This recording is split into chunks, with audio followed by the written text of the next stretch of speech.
Assalamualaikum warahmatullahi wabarakatuh. Saya perwakilan dari kelompok 8 akan mempresentasikan hasil laporan P2K kami.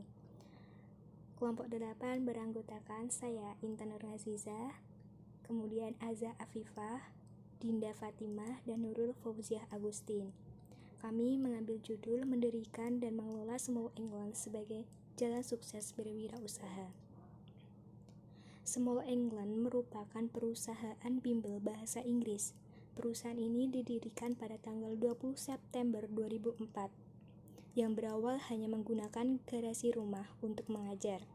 Anggotanya pun sangat sedikit, hanya sekitar 15 orang. Itu pun dari tetangga sekitar dan saudara dari pendiri.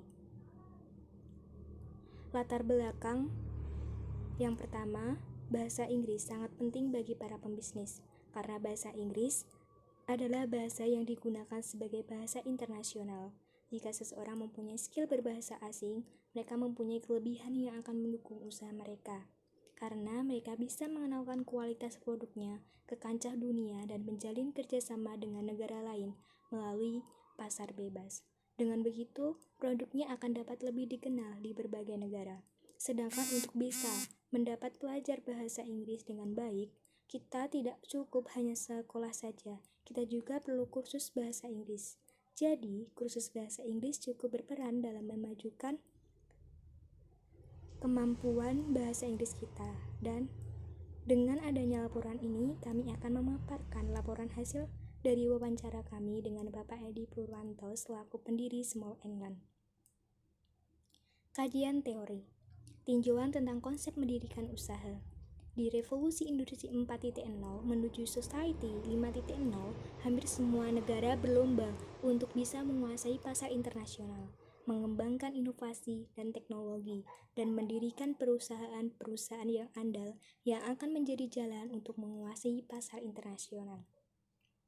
Maka dari itu, diperlukan pengetahuan mengenai langkah mendirikan usaha agar kelak semua entrepreneur mampu berdaya saing di kancah internasional. Yang kedua, tinjauan tentang strategi pengelolaan perusahaan. Manajemen strategi pembangunan perusahaan untuk menghadapi perubahan-perubahan yang tidak siap diantisipasi oleh perusahaan dalam kondisi sekarang. Krisis ekonomi global adalah kendala utama yang sering diabaikan oleh semua perusahaan ketika situasi ekonomi sedang baik dan menguntungkan. Namun, ketika situasi berubah, terbalik, maka berperan manajemen strategi menjadi sangat penting dan diperlukan. Visi dan misi perusahaan. Visi, terwujudlah peserta didik yang berkualitas dan berakhlak mulia. Misi, menjadi lembaga pendidikan yang mampu memberikan pendidikan yang menyeluruh. Menjadi lembaga pendidikan yang mampu menjadikan peserta didik yang berakhlak mulia dan berkarakter. Moto, do the best, forget the best. Strategi pemasaran, peluang target pasar, dan tahap perkembangan Small England. Strategi pemasaran yang Small England terapkan sebenarnya sangat umum seperti brosur, media sosial, dan lain-lain. Tapi setelah lama-kelamaan, ternyata media pemasaran yang sangat akurat untuk Small England adalah dengan pemasaran melalui alumni. Peluang atau potensi dalam target pasar perusahaan sendiri paling utama dari relasi alumni yang sebelumnya pernah belajar di Small England. Menurut Bapak Edi Purwanto, perusahaannya pun bekerja sama dan mencari dukungan dari pihak lain untuk mengembangkan usahanya. Karena menurutnya, semakin banyak kerjasama yang dilakukan, maka semakin memperkuat bisnis atau pun suatu lembaga, walaupun bentuk dukungan tersebut tidak berupa finansial. Contoh kerjasamanya sendiri seperti kerjasama dengan beberapa sekolah dan perusahaan untuk mencari tenaga kerja. Faktor yang menjadi kendala dalam menjalankan perusahaan Small England adalah faktor penghambat. Itu mayoritas berasal dari luar faktor eksternal, seperti saat ini adanya corona, lalu kebijakan pemerintah mengenai full day school dan zonasi. Hal ini sangat berpengaruh sekali terhadap perkembangan lembaga. Namun, kompetitor atau pesaing berpengaruh namun tidak signifikan. Adapun untuk faktor internal penghambat kesuksesan lembaga itu relatif tidak ada. Cara mendapatkan modal awal dan mengelola keuangan di Small England. Modal bisa bersumber dari intern maupun ekstern. Modal awal Small England hanyalah kursi plastik dari gurunya yang berada di Jombang. Kemudian narasumber mendirikan kursus bahasa Inggris di garasi rumah. Dan beliau meminjam bank sebesar 40 juta untuk membangun gedung. Berarti modal awal Small England bersumber dari ekstern. Small England sudah mengalami perkembangan yang pesat. Yang dulunya hanya berada di garasi rumah, sekarang sudah memiliki 4 cabang lebih di daerah Blora. Upaya Small England dalam menjaga kualitasnya.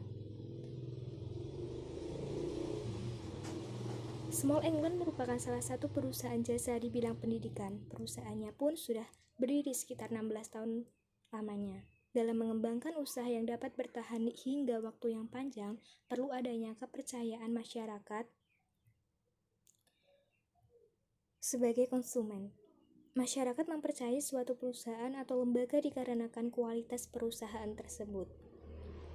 Salah satu faktor menunjang keberhasilan Small England adalah menjaga kualitas dan terus meningkatkan kualitas perusahaan.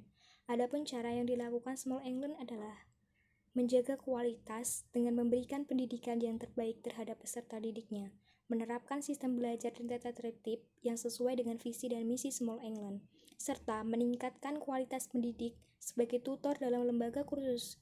Karena dengan tutor yang berkualitas akan terus menjaga kualitas pembelajaran di Small England. Small England pun secara rutin melakukan survei kepada pelanggan untuk mendapat kritik dan saran mengenai kualitas Small England. Kesimpulan, setelah wawancara, observasi, dan pengumpulan data dilakukan, didapatkan kesimpulan bahwa dalam mendirikan sebuah usaha dalam bidang pendidikan yang perlu dipersiapkan terutama adalah modal, seperti tempat dan keahlian kita. Setelah itu, diperlukan pengembangan kualitas dalam mengajar, inovasi, dan yang terpenting adalah gerakannya. Jangan hanya merencanakan, namun harus dilakukan. Tidak lupa, semua itu harus diimbangi dengan ikhtiar.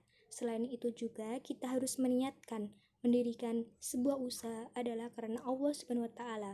Juga dengan tekad dan keyakinan yang kuat untuk menjalankan serta harus dilandasi dengan keikhlasan. Faktor-faktor yang timbul dan mengancam stabilitas perusahaan yang selalu ada, maka diperlukan langkah preventif untuk mengatasinya dalam menjaga stabilitas perusahaan dan mengembangkan. Dengan menyimpulkan dari apa yang disampaikan narasumber adalah dengan evaluasi semua divisi perusahaan, survei kepuasan pelanggan, bekerja sama dan mencari dukungan dari pihak lain, mengembangkan inovasi, menentukan strategi pemasaran yang sesuai, selalu berevolusi, selalu mempertahankan kualitas perusahaan dan berusaha meningkatkannya, mempertahankan kepercayaan konsumen, serta memperbaiki setiap masukan atau opini dari konsumen. Sekian presentasi dari kelompok 8. Mohon maaf jika terdapat kesalahan. Wassalamualaikum warahmatullahi wabarakatuh.